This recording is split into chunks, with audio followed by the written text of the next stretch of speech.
सबसे पहले तो आप सभी को मेघराज मीना LIS की तरफ से नववर्ष 2022 की हार्दिक शुभकामनाएं। हम उम्मीद करते हैं कि आप अपने लक्ष्य पर फोकस कीजिए और अपनी मंजिल को प्राप्त कीजिए। हमें उम्मीद है कि आप इस साल आप 2022 में जिस लक्ष्य को प्राप्त करना चाहते हैं उस लक्ष्य की ओर तीव्र गति से अग्रसर हो और आप अपनी मंजिल को प्राप्त करें। अब बात करें हम हमारे टॉपिक की, तो सबसे पहले मैं आपको बताना चाहूंगा कि लाइब्रेरियन की राजस्थान में सेकंड ग्रेड की 460 पदों पे वैकेंसी आने वाली है। तो आप अपनी प्रिपरेशन में जुट जाइए, तैयारी कीजिए, फोकस, आपकी मंजिल आपके सामने है, आप फोकस कीजिए आपकी मंजिल को या आपके लक्ष्य को। अब हम बात करते हैं आज के टॉपिक की। तो आज हमारा जो टॉपिक है वो है NAAC, यानी NAAC कैसी संस्था है और क्या कार्य करती है। इस संस्था के बारे में हमारे क्वेश्चन आते हैं, हमारे सिलेबस में है ये टॉपिक, तो इसके बारे में आज हम चर्चा करेंगे। सबसे पहले तो देखो NAAC क्या है कि ऐसी संस्था है ये जो यूनिवर्सिटी और कॉलेज है उनके ऊपर कार्य करने वाली संस्था है, जो हमारी केंद्र सरकार है, भारत सरकार के द्वारा इसे मतलब बनाया गया है, उसके द्वारा इसे निर्मित किया गया है। उसके अलावा UGC यूनिवर्सिटी ग्रांट कमीशन जो संस्था है वो संस्था क्या है, एक तरह से समाप्त हो चुकी है और उस संस्था के द्वारा ही मतलब नीचे ये वित्त पोषित है और उसके अधीन ये कार्य करती है NAAC। NAAC संस्था को अभी 2018 में प्रधानमंत्री नरेंद्र मोदी के द्वारा इसे क्या भंग कर दिया गया है, परंतु उससे रिलेटेड जो भी कार्य करेगी वो सभी कार्य करती है NAAC। NAAC क्या करती है कि जो भी यूनिवर्सिटीज है, जो भी कॉलेज है, उन सभी कॉलेज और यूनिवर्सिटी को मान्यता प्रदान करने का कार्य करती है, उनका आकलन करने का, ठीक है, यानी जो भी यूनिवर्सिटी या कॉलेज है उनका आकलन करने का कार्य कौन संस्था करती है, NAAC। वर्तमान में हमारे देश में कम से कम 800 यूनिवर्सिटी और उसके अलावा 4500 से भी अधिक कॉलेज है, यानी उन सब पर नियंत्रण कौन रखे हुए, तो ये जो संस्था है उन पर नियंत्रण रखी हुई है, इसके अधीन वो संस्थाएं कार्य कर रहे हैं, कॉलेज और यूनिवर्सिटी। NAAC क्या है, जो भी एजुकेशन से रिलेटेड जो संस्था है उन संस्थाओं में अपनी टीम को भेजती है। अगर मान लो बाई चांस किसी यूनिवर्सिटी या कॉलेज को मान्यता लेनी है तो NAAC की में वो फॉर्म अप्लाई करेंगे, NAAC अपनी टीम को वहां भेजती है, फिर NAAC जो संस्था है उसके द्वारा जो टीम आती है वो टीम जांच करती है कि कॉलेज का कैंपस कैसा है, स्टूडेंट्स के बैठने के लिए उचित व्यवस्था है या नहीं है, रिसर्च या अनुसंधान के लिए पर्याप्त प्रैक्टिकल लैब वगैरह जो भी है वो है या नहीं है, उसके अलावा स्टूडेंट्स का अनुशासन किस तरीका है, यानी NAAC संस्था इन सब का जांच करती है, उसके बाद में उस यूनिवर्सिटी या कॉलेज को मान्यता प्रदान करती है। यानी यह संस्था क्या है, यूनिवर्सिटीज और कॉलेज के ऊपर बनाई गई है, वो संस्थाएं इसके अधीन कार्य करती है, ठीक है। तो आज हम इसके बारे में चर्चा करेंगे। अब NAAC की बात करें फुल फॉर्म, यानी इसका पूरा नाम क्या है। सबसे पहले फर्स्ट क्वेश्चन आपके पास यही आता है, NAAC का पूरा नाम क्या है, इसकी फुल फॉर्म क्या है। तो इसका पूरा नाम है नेशनल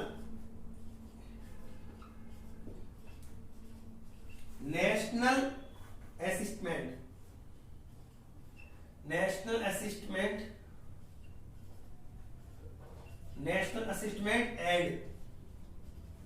एंड एक्रीडिटेशन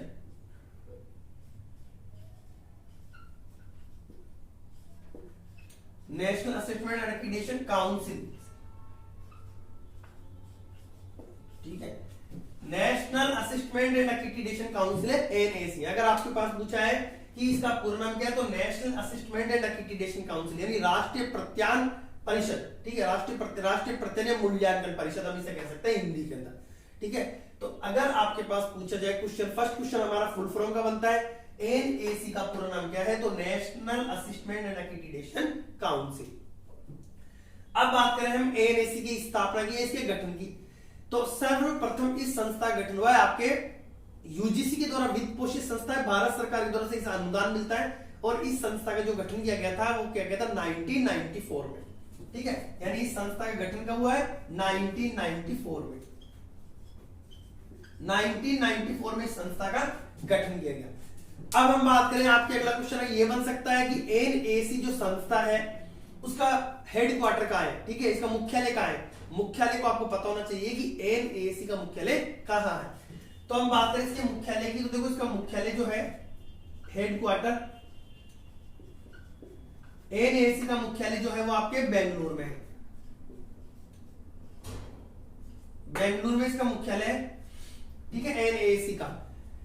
उसके अलावा आपके पास एनएसी क्या है कि इसकी जो स्थापना की गई थी वो किसकी सिफारिशों पर की गई, यानी किसके आधार पर की गई थी। ठीक है, आपके पास क्वेश्चन आता है एनएसी का गठन किसकी सिफारिशों पर किया गया। ठीक है, तो देखो सबसे पहले क्या है कि एक 1986 में एक नई शिक्षा नीति का गठन किया गया जो ये पता करेगी, ये जांच करेगी कि जो शिक्षा की गुणवत्ता है वो सही तरीके से चल रही है या किस तरह की है, किस तरह से जो शिक्षा गुणवत्ता है वो कार्य कर रही है। ठीक है, वर्तमान में क्या चल रहा है शिक्षा में, इससे रिलेटेड एक समिति का गठन किया गया था 1986 में। उस समिति की सिफारिशों के आधार पर इस संस्था का गठन किया गया। उसने इसे पारित कर दिया कि एनएसी एक संस्था है, उसका गठन किया जाए, एक ऐसी संस्था बनाई जाए जो क्या है इन सबसे संबंधित कार्य करे। उसके बाद में 1986 में आपके इस संस्था का गठन किया गया। यानी ये आपको पूछा जाए क्वेश्चन है कि नेशनल असिस्टमेंट एंड एक्रीडिटेशन जो संस्था है उस संस्था का गठन कब किया गया, तो 1986 में। ठीक है, यानी 1986 है ना। आपकी इस संस्था का गठन किसकी सिफारिशों पर किया गया, तो नई राष्ट्रीय शिक्षा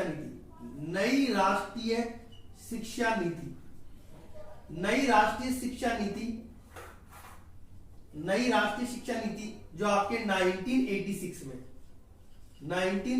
में बनाई गई। उस संस्था की सिफारिशों के आधार पर उस संस्था ने माना कि शिक्षा की गुणवत्ता में सुधार की आवश्यकता है और उसके बाद में संस्था का गठन किया गया national assessment and accreditation council का। ठीक है, तो आपके पास क्वेश्चन आया कि एनएसी गठन किसकी सिफारिशों पर किया गया, तो नई राष्ट्रीय शिक्षा नीति 1986 की सिफारिशों के आधार पर इस संस्था का गठन किया गया। ये भारत में जो भी यूनिवर्सिटीज, जो भी कॉलेज है, उन संस्थाओं का आकलन करेगी, वहां पर अपनी टीम भेजेगी। उस टीम के माध्यम से यह पता करेगी कि वहां पर जो भी कार्य हो रहा है, जो भी अनुसंधान संबंधी, जो भी छात्रों के अनुशासन संबंधी वो सही है या नहीं है।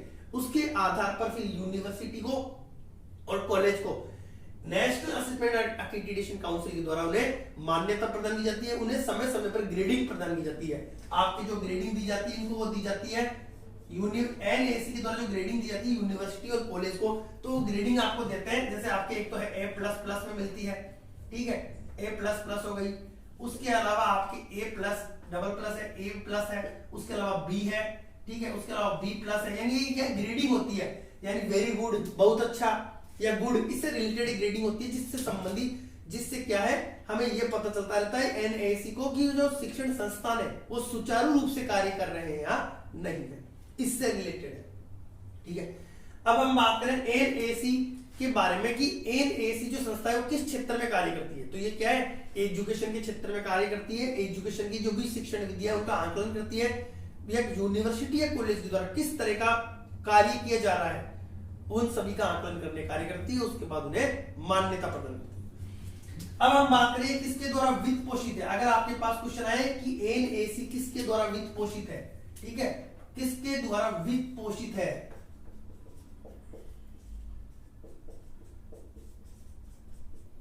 किसके द्वारा वित्त पोषित है, तो इसको वित्त पोषित दे रही यूजीसी।